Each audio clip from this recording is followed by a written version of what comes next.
अस्सलाम वालेकुम, कैसे हैं आप सब। तो आज हम बात करने जा रहे हैं एक्सरसाइज 1.2 के क्वेश्चन नंबर 1 की। तो मेरे पास ये क्लास 9th मैथमेटिक्स की बुक है साइंस ग्रुप की और उसका चैप्टर नंबर 1 चल रहा है जिसका नाम है मैट्रिसेस एंड डिटर्मिनेंट्स। तो इस चैप्टर से रिलेटेड काफ़ी कंटेंट, काफ़ी सोल्यूशन मैं अपलोड कर चुका हूँ। मैंने इस चैप्टर के नेम से सेपरेट प्लेलिस्ट बनाई हुई है, उसका लिंक नीचे डिस्क्रिप्शन में दे दिया है। अगर आप इस चैप्टर से रिलेटेड बाकी सोल्यूशन में इंटरेस्टेड हो तो वो लिंक नीचे डिस्क्रिप्शन में से देख सकते हैं। इसके अलावा भी क्लास 9 से रिलेटेड मैंने काफ़ी कंटेंट कवर किया हुआ है, वो आपको मेरे चैनल के प्लेलिस्ट सेक्शन में मिल जाएगा।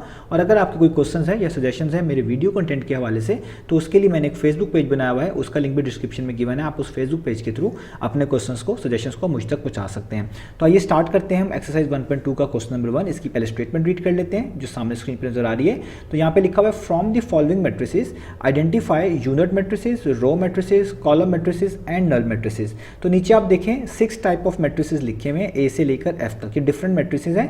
हमने ये बताना है कि इनमें से कौन कौन से मैट्रिक्स ऐसे हैं जो कि यूनिट मैट्रिक्स जैसे हैं या यूनिट मैट्रिक्स की कैटेगरी में फॉल करते हैं, कौन से मैट्रिक्स ऐसे हैं जो रो मैट्रिक्स कहलाएंगे, कौन से मैट्रिक्स ऐसे हैं जो कॉलम कहलाएंगे, और इन 6 में से कौन से मैट्रिक्स ऐसे हैं जिनको हम नल मैट्रिक्स बोलेंगे। तो ये basically different types of matrices हैं। हमें पहले इन टाइप्स को समझना पड़ेगा, इनको देखना पड़ेगा कि इनको कैसे पहचानते हैं, इनके अंदर क्या चीज़ें होती हैं, क्या इंपॉर्टेंट इन्फॉर्मेशन है जो इन सबसे रिलेटेड होती हैं, और उसके बाद हम ये क्वेश्चन स्टार्ट करेंगे। तो अगर आपको इन डेफिनेशंस के बारे में पहले से ही इन्फॉर्मेशन है, आप इनको पहले से ही अच्छे से समझते हैं, तो आप वीडियो स्किप करके देख सकते हैं। और अगर आप इनको समझना चाहते हैं तो आप वीडियो को स्टार्ट से देखें। मैं इनमें सब चीज़ों को पहले एक्सप्लेन करूंगा और फिर हम इसका सोल्यूशन स्टार्ट करेंगे। तो सोल्यूशन बहुत छोटा सा है, बस हमने यही बताना है इनमें से कौन सा मैट्रिक्स इन कैटेगरीज में से जो ऊपर मेंशन्ड है, जिन पे मैंने टिक मार्क्स लगाए हुए हैं, इनमें फॉल करता है। तो पहले हम इनको जल्दी से समझ लेते हैं और फिर हम इनको सॉल्व करते हैं। तो आइए स्टार्ट करते हैं। तो आपको सामने स्क्रीन पे डिफरेंट डेफिनेशन नजर आ रही हैं डिफरेंट टाइप्स ऑफ मैट्रिसेस की। जैसे पहली डेफिनेशन रो मैट्रिक्स की है, दूसरी कॉलम की, और तीसरी नल और जीरो मैट्रिक्स की। तो सबसे पहले स्टार्ट करते हैं रो मैट्रिक्स किसको बोलते हैं। तो ऐसा मैट्रिक्स जिसमें एक ही रो हो उसको हम रो मैट्रिक्स बोला करेंगे। यहाँ पे आप डेफिनेशन भी देख सकते हैं, यहाँ पे लिखा हुआ है a matrix is called a row matrix if it has only one row. यानी अगर किसी मैट्रिक्स में सिर्फ एक ही रो है, कॉलम जितने मर्जी हो सकते हैं लेकिन रो एक ही होनी चाहिए, उसमें अगर एक ही रो है तो हम उसको बोलेंगे रो मैट्रिक्स। जैसे देखिए उन्होंने यहाँ पर एग्जांपल भी दी हुई है कि एक एम मैट्रिक्स है जो कि लिखा हुआ है 2 - 1 7, इसमें सिर्फ एक ही रो है, कॉलम इसमें 3 है, तो इसका ऑर्डर कितना है 1/3, लेकिन रो एक ही है तो इसको हम रो मैट्रिक्स बोलेंगे। इसी तरीके से एक और डेफिनेशन देखें, यहाँ पर ये भी एग्जांपल है बेसिकली। तो m = 1 - 1, इसमें भी आप देखें एक ही रो है, कॉलम 2 है, लेकिन इसका इसलिए ऑर्डर लिखा हुआ है 1/2, लेकिन रो एक है तो इसको भी क्या बोलेंगे रो मैट्रिक्स। तो बहुत आसान सी डेफिनेशन है, सिंपल सी डेफिनेशन है कि ऐसा मैट्रिक्स जिसमें एक ही रो हो उसको रो मैट्रिक्स बोलेंगे। कॉलम चाहे कितने भी हो सकते हैं लेकिन रो एक ही होनी चाहिए, एक से ज़्यादा नहीं होनी चाहिए। अब अगले मैट्रिक्स की बात कर लेते हैं, ये है कॉलम मैट्रिक्स। तो यहाँ पे डेफिनेशन पढ़ें तो लिखा हुआ है a matrix is called a column matrix if it has only one column. जिस तरह रो मैट्रिक्स उसको बोलते थे जिसमें एक ही रो हो, कॉलम मैट्रिक्स उसको बोलते हैं जिसमें एक ही कॉलम हो। यहाँ पे देखें एग्जांपल के तौर पे 2 मैट्रिक्स लिखे हुए हैं, एक एम है, आप देख सकते हैं इसमें एक ही कॉलम है और 2 रोज हैं। रोज जितनी मर्जी हो जाए हमें फर्क नहीं पड़ता, अगर एक कॉलम है तो हम इसको कॉलम मैट्रिक्स बोलेंगे। एन वाले में भी देखें एक कॉलम है, 3 रोज हैं, लेकिन कॉलम क्योंकि एक है तो इसलिए इसको कॉलम मैट्रिक्स बोलेंगे।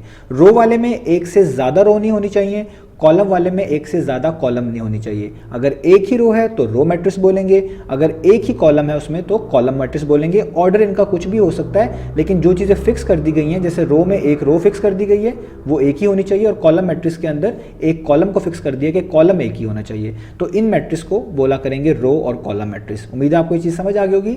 अब चलते हैं नल और जीरो मैट्रिक्स की तरफ। तो जैसे इसका नाम ही क्लियर है, जीरो मैट्रिक्स, इसको कभी पर नल भी बोलते हैं। तो यहाँ पे लिखा हुआ मैट्रिक्स इज कॉल्ड अ नल और zero matrix if each of its entries is zero. Entries का मतलब होता है जो चीज़ें मैट्रिक्स के अंदर लिखी हुई हैं। तो ऐसा मैट्रिक्स जिसके अंदर सारी एंट्रीज, जिसको हम एलिमेंट्स भी बोलते हैं, वो जीरो हो जाए, उनको हम बोलते हैं नल मैट्रिक्स या जीरो मैट्रिक्स। और देखें यहाँ पे कितने सारे मैट्रिक्स लिखे हुए हैं डिफरेंट ऑर्डर के, वो सब के सब उनके अंदर एंट्रीज जीरो है, तो इन सबको हम क्या बोलेंगे, ये नल मैट्रिक्स हैं। पहले वाले मैट्रिक्स का आप ऑर्डर देख सकते हैं 2/2 है। दूसरे वाले मैट्रिक्स में आप देखें एक रो है, 2 कॉलम है, तो 1/2 है।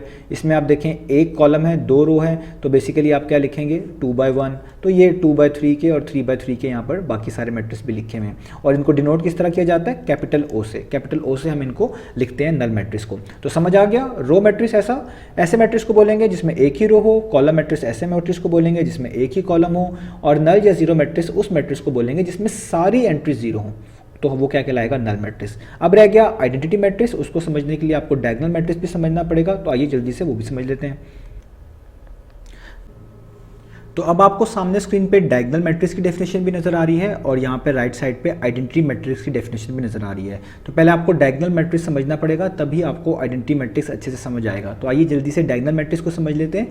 तो यहाँ पे लिखा हुआ है, a square matrix A is called a diagonal matrix if at least any one of the entries of its diagonal is not zero and non diagonal entries are zero। तो ये थोड़ी आपको डिफिकल्ट डेफिनेशन लग रही होगी, तो मैं कोशिश करता हूँ इसको आपको आसान वर्डिंग में समझा पाऊँ। तो देखिए स्टार्ट हो रहा है ये सारी डेफिनेशन स्क्वायर मैट्रिक्स से। वो कह रहे हैं स्क्वायर मैट्रिक्स ए का मतलब जो यहाँ पर उन्होंने जैसे एग्जाम्पल के अंदर में भी एक मैट्रिक्स लिया हुआ है ए।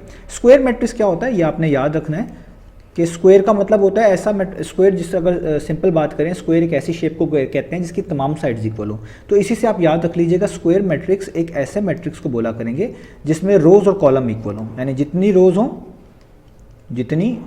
हो उतना ही उसमें क्या हो, कॉलम हो। तो ऐसे मैट्रिक्स को क्या बोलते हैं, स्क्वायर मैट्रिक्स। जैसे मैं आपको एग्जांपल के तौर पे भी यहाँ पे दे देता हूँ, ये यहीं पे लिखी हुई है। अगर आप इस ए मैट्रिक्स को देखें, इसमें 3 रोज हैं, पहली, दूसरी और ये तीसरी, और 3 ही कॉलम है। बी वाले मैट्रिक्स को भी देखें, 1 2 3, 3 रोज हैं और 3 ही कॉलम है, और इसी तरीके से सी में भी है। तो डायगोनल मैट्रिक्स जो भी हुआ करेगा वो स्क्वायर हुआ करेगा, यानी वो स्क्वायर होना उसका लाजमी है कि आपने जिस भी मैट्रिक्स को डायगोनल मैट्रिक्स कहना है वो लाजमी स्क्वायर मैट्रिक्स होना चाहिए, यानी उसके अंदर रोज और कॉलम की तादाद एक जैसी होनी चाहिए, तभी हम उसको डायगोनल कह पाएंगे, अदरवाइज उसको हम डायगोनल नहीं कहेंगे। तो ये सबसे इंपॉर्टेंट इन्फॉर्मेशन हो गई। तो वो कह रहे हैं एक स्क्वायर मैट्रिक्स ए को हम डायगोनल मैट्रिक्स तब कहेंगे at least any one of the entries of its diagonal is not zero. तो पहले यहाँ तक रुकते हैं। जैसे आप देखिए ए मैट्रिक्स आपको सामने स्क्रीन पे नजर आ रहा है, मैं इसको यहाँ पे भी लिख देता हूँ। ये लिखा हुआ है 1 0 0 0 2 0 और 0 0 3। तो वो कह रहे हैं हम इसको डायगोनल तभी कहेंगे जब एनीवन कोई एक एंट्री ऐसी हो, कहाँ पर, उसके डायगोनल में इज नॉट जीरो, जो कि जीरो ना हो। अब डायगोनल किसको बोलते हैं, याद रखिएगा जब भी मैट्रिसेस लिखे आए इसको हम बोलते हैं डायगोनल, ये कहलाता है डायगोनल। मैं इसको कलर भी कर देता हूँ आपको समझाने के लिए कि ये वाली एंट्रीज कहलाएंगी डायगोनल एंट्रीज। मैंने उस पर सर्कल भी कर दिया ताकि आपको समझ आए। कोई भी मैट्रिक्स आए आप उस पर इस तरीके से ये बना दें, इस सर्कल सा, तो वो एंट्रीज जो उसके अंदर आ रही होंगी, जिसको मैंने यहाँ पर येलो कलर से शेड भी कर दिया है, ये कहलाएंगी डायगोनल एंट्रीज और इसको बोला करेंगे डायगोनल। तो आपने डायगोनल मैट्रिक्स उस मैट्रिक्स को बोलना है जो कि स्क्वायर मैट्रिक्स हो और उसके अंदर जो ये डायगोनल बन रहा हो उसमें कम से कम एक एंट्री ऐसी हो जो कि जीरो ना हो। बेशक बाकी जीरो हो, लेकिन इस डायगोनल में एक एंट्री ऐसी होनी चाहिए जो कि जीरो ना हो। अब आप देख सकते हैं इस डायगोनल के अंदर यहाँ पर 1 2 और 3 लिखा हुआ है, तीनों के तीनों जीरो नहीं है, तो ओके। उन्होंने कहा हुआ एटलीस्ट एक कम से कम हो, एक से ज्यादा भी हो सकती है, लेकिन एक कम से कम ऐसी जरूर मिले एंट्री जो कि जीरो ना हो। यहाँ पे तो तीनों ही जीरो नहीं है, तो गुड। आगे, and non diagonal entries are zero, और इसके अलावा जो एंट्रीज है जिनको हम बोला करेंगे नॉन डायगोनल, जैसे आप देखें ये वाली एंट्री, ये वाली एंट्री, ये नीचे, ये नॉन डायगोनल एंट्रीज है, इनको बोला करेंगे नॉन डायगोनल एंट्रीज। और ये क्या हो, आर जीरो, ये जीरो हो। तो अगर मैं मिलाऊं डायगोनल मैट्रिक्स की डेफिनेशन को तो कहा जाएगा एक ऐसा मैट्रिक्स, एक ऐसा स्क्वायर मैट्रिक्स डायगोनल मैट्रिक्स कहलाएगा जब उसके डायगोनल के अंदर कम से कम एक एंट्री ऐसी मिले जो कि जीरो ना हो, ज़्यादा भी मिल सकती है जैसे यहाँ पे लिखी हुई है, और बाकी तमाम एंट्रीज जीरो हो, तो तब उसको हम क्या कहेंगे, डायगोनल मैट्रिक्स। तो उम्मीद है आपको समझ आ गई होगी। अब आप यहाँ पे डेफिनेशन के तौर पर देख सकते हैं एग्जाम्पल में जो लिखी हुई है डेफिनेशन की। तो यहाँ पे आप लिखी हुई है कि 1 2 2, या आप इस मैट्रिक्स को देखें, इसके डायगोनल में कोई भी एंट्री जीरो नहीं है, बाकी सारी जीरो है, ओके, ये डायगोनल है। इधर आप देखें इसके डायगोनल के अंदर एक एंट्री जीरो है, उन्होंने कहा हुआ है कि कोई कम से कम एक ऐसी मिलनी चाहिए जो कि जीरो ना हो। तो यहाँ पे तो 1 भी जीरो नहीं है, 3 भी जीरो नहीं है, तो ये भी डायगोनल कहलाएगा क्योंकि बाकी सारी एंट्रीज क्या है, जीरो है। इससे अच्छी एक और एग्जांपल दे दूँ आपको, जैसे अगर मैं 2 by 2 की बात करूँ, यानी एक मैट्रिक्स बनाता हूँ 0 0 0 2, तो ये भी डायगोनल मैट्रिक्स है क्योंकि अगर आप इसका डायगोनल निकालें वो ये बनता है, और उन्होंने कहा है डायगोनल में कम से कम एक एंट्री ऐसी होनी चाहिए कि वो जीरो ना हो। तो इस डायगोनल के अंदर आप देखें 2 एक ऐसी एंट्री है जो जीरो नहीं है, तो ठीक है, बाकी सारी जीरो है, तो ये डायगोनल कहलाएगा। अगर ये भी जीरो बन जाती तो फिर ये डायगोनल ना कहलाता, ये नल मैट्रिक्स बन जाता, जो इससे पहले मैंने आपको बताया। तो आपको समझ आ गया होगा, डायगोनल मैट्रिक्स ऐसे मैट्रिक्स को बोलेंगे जिसके डायगोनल के अंदर कम से कम एक एंट्री मिल जाए जो कि जीरो ना हो, ज़्यादा भी मिल सकती हैं, और बाकी सारी तमाम जीरो हो, तो उसको हम बोलेंगे डायगोनल मैट्रिक्स। तो उम्मीद है आपको डायगोनल मैट्रिक्स समझ आ गया होगा। अब करते हैं आइडेंटिटी मैट्रिक्स के ऊपर बात। तो अब आपको सामने आइडेंटिटी मैट्रिक्स की डेफिनेशन यहाँ पर नजर आ रही है, तो इसको रीड करता हूँ। तो लिखा हुआ है, are diagonal matrix is called identity या यूनिट मैट्रिक्स। याद रखिएगा आइडेंटिटी मैट्रिक्स के दो नाम हैं, इसको आइडेंटिटी भी बोलते हैं और कभी कभार यूनिट मैट्रिक्स भी बोलते हैं, दोनों की सेम मीनिंग है। तो वो कह रहे हैं एक डायगोनल मैट्रिक्स को ही यूनिट मैट्रिक्स कहा जाएगा। तो अब आपको समझ आ गया होगा मैंने आपको डायगोनल मैट्रिक्स क्यों समझाया, क्योंकि आइडेंटिटी मैट्रिक्स रिलेट करता है डायगोनल मैट्रिक्स से। तो एक डायगोनल मैट्रिक्स ही होगा उसको हम क्या बोलेंगे, आइडेंटिटी मैट्रिक्स। लेकिन कब बोलेंगे, if all diagonal entries are 1। तो उन्होंने सिंपल सा रूल बता दिया कि अगर कोई मैट्रिक्स डायगोनल हो, यानी पहले डायगोनल वाली कैटेगरी में होल्ड कर रहा हो वो, तो उसको आपने आइडेंटिटी बोलना है। कब, जब उसके डायगोनल में आपको सिर्फ क्या नजर आए, 1। जैसे यहाँ पे जो एग्जांपल दी हुई है, आप देखिए ये मैट्रिक्स लिखा हुआ है, इसके अंदर ये इसकी डायगोनल है और आप देख सकते हैं इसमें सारे के सारे 1 लिखे हुए हैं, तो इसलिए इसको क्या बोलेंगे, आइडेंटिटी।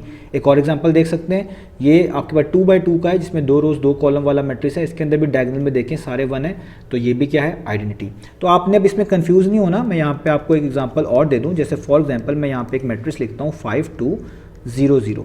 अगर आप इसका डायगोनल निकालें तो ये इसका डायगोनल बनता है और बाकी सारी जीरोज हैं, और डायगोनल में एक एंट्री कम से कम होनी चाहिए जो जीरो ना हो डायगोनल के लाने के लिए। यहाँ पे दोनों ही जीरो नहीं है तो ये भी डायगोनल ही कहलाएगा। तो ये देखें ये वाला मैट्रिक्स तो आप कहेंगे कि ये डायगोनल मैट्रिक्स है, इसको हम बोलेंगे डायगोनल। लेकिन अगर मैं इसी मैट्रिक्स को इस तरीके से लिख दूँ, ठीक है, मैं इसका नाम A1 रख देता हूँ, जैसे यहाँ पे मैं कर देता हूँ 1 1 0 0। अब देखें बाकी जो डायगोनल बनता है उसके अंदर कोई भी एंट्री ऐसी नहीं है, मतलब दोनों की दोनों एंट्री जीरो नहीं है और कम से कम एक मिलनी चाहिए, यहाँ पे दोनों हैं तो ठीक है, और बाकी सारी जीरो, तो ये डायगोनल तो है। लेकिन क्योंकि इसकी डायगोनल के अंदर सारी एंट्रीज ही 1 है, तो इसलिए अब इसको डायगोनल नहीं कहेंगे बल्कि क्या बोलेंगे, आइडेंटिटी मैट्रिक्स। और इसको किससे डिनोट किया जाता है, ऊपर डेफिनेशन में भी लिखा हुआ है, इसको डिनोट किया जाएगा आई से। तो अभी तो मैंने आपको समझाने के लिए यहाँ पे A1 रख दिया, यूजुअली फिर इसको क्या लिखा जाएगा, आई फॉर आइडेंटिटी मैट्रिक्स। तो डायगोनल मैट्रिक्स और आइडेंटिटी मैट्रिक्स एक जैसे ही हैं, बस फर्क ये है कि आइडेंटिटी मैट्रिक्स के अंदर जो डायगोनल एंट्रीज होती हैं वो सारी की सारी 1 होनी चाहिए, सारी की सारी 1 होनी चाहिए। और डायगोनल के अंदर ये शर्त नहीं होती, कोई भी एंट्री हो सकती है लेकिन सारी जीरो नहीं होनी चाहिए, कम से कम कोई एक ऐसी होनी चाहिए जो कि जीरो के अलावा हो, तो उसको डायगोनल कह देते हैं। लेकिन आइडेंटिटी में तो ये शर्त है कि डायगोनल एंट्रीज सारी की सारी 1 होनी चाहिए, इसमें तो जीरो वाला प्रॉब्लम भी नहीं है, सारी की सारी होनी ही 1 चाहिए, तब हम उसको बोलते हैं आइडेंटिटी मैट्रिक्स। तो उम्मीद है आपको सारी डेफिनेशन समझ आ गई होंगी। अब चलते हैं अपने क्वेश्चन की तरफ। तो अब आपको सामने स्क्रीन पे क्वेश्चन नजर आ रहा है, आपको डेफिनेशन समझ आ चुकी हैं, अब हम इसको जल्दी से कर सकते हैं। तो सबसे पहले ए मैट्रिक्स को देखते हैं कि ये कौन सी कैटेगरी में फॉल करता है। तो आप देखें ए मैट्रिक्स के अंदर सारी की सारी एंट्रीज जीरो हैं, तो अगर किसी मैट्रिक्स में सारी की सारी एंट्रीज जीरो हो उसको क्या बोलते हैं, मैंने अभी समझाया, नल मैट्रिक्स। इसका मतलब जो ए मैट्रिक्स है वो बेसिकली कौन सा है, वो है नल मैट्रिक्स। तो आप यहाँ पे लिख देंगे नल मैट्रिक्स। ओके, ठीक है, मैट्रिसेस होते हैं प्लूरल फॉर्म होती है और मैट्रिक्स होती है जस्ट सिंगुलर फॉर्म, तो मैं नल मैट्रिक्स लिख रहा हूँ। अब आप बी को देखें, बी वाले मैट्रिक्स को, तो आप देखें इसके अंदर एक रो है और 3 कॉलम है, और मैंने आपको अभी समझाया ऐसा मैट्रिक्स जिसमें सिर्फ एक ही रो हो उसको रो मैट्रिक्स बोलते हैं। तो इसका मतलब जो बी वाला मैट्रिक्स है वो कौन सा है, वो है रो मैट्रिक्स। तो आप लिखेंगे रो मैट्रिक्स, ये इसका आंसर हो जाएगा। अब करते हैं सी वाले बात पे, सी वाले मैट्रिक्स की बात। तो सी वाले में देखें आप एक कॉलम है और 3 रोज हैं, और ऐसा मैट्रिक्स जिसमें एक ही कॉलम हो उसको हम बोलते हैं कॉलम मैट्रिक्स। इसका मतलब सी वाला जो है वो कॉलम मैट्रिक्स है। तो आप लिखेंगे ये क्या है, कॉलम मैट्रिक्स। याद रखिएगा ये जितने भी मैं यहाँ पे इनके आंसर्स लिख रहा हूँ, ये जो ऊपर दिए हुए हैं क्वेश्चंस, मतलब ऊपर जो कैटेगरी दी हुई है इनमें से चूज करके लिख रहा हूँ, ठीक है, इनके अलावा नहीं लिख रहा। जो इधर से पूछे हुए हैं उन्होंने कि इनमें से कौन कौन से ये वाले बनते हैं, तो मैं वही वाले लिख रहा हूँ। आगे आप डी की बात देखें, तो आप डी मैट्रिक्स के अंदर देखें तो डायगोनल एंट्रीज में 1 ही नजर आ रहा है और बाकी 0 नजर आ रही हैं। तो अगर डायगोनल एंट्रीज में 1 ही हो, सारी एंट्रीज 1 हो और बाकी 0 हो, ऐसे मैट्रिक्स को बोलते हैं आइडेंटिटी मैट्रिक्स। तो हम यहाँ पे लिख लेंगे कि डी कौन सा है, मैं समझा चुका हूँ, आइडेंटिटी, या आप इसको कह सकते हैं यूनिट मैट्रिक्स, ये दोनों सेम ही नेम होते हैं, आइडेंटिटी या यूनिट मैट्रिक्स। तो ये हो गया डी वाला। अब करते हैं ई वाला। तो अब बात कर लेते हैं हम ई वाले मैट्रिक्स की।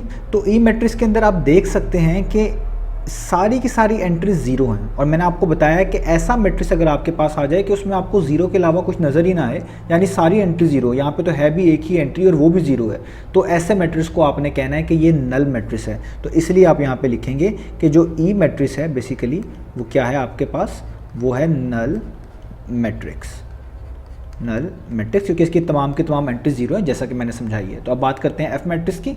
तो एफ वाला मैट्रिक्स बहुत क्लियर है, सी जैसा ही लग रहा है, इसमें सिर्फ एक ही कॉलम है, और ऐसा मैट्रिक्स जिसमें एक कॉलम हो उसको हम कॉलम मैट्रिक्स ही बोलते हैं।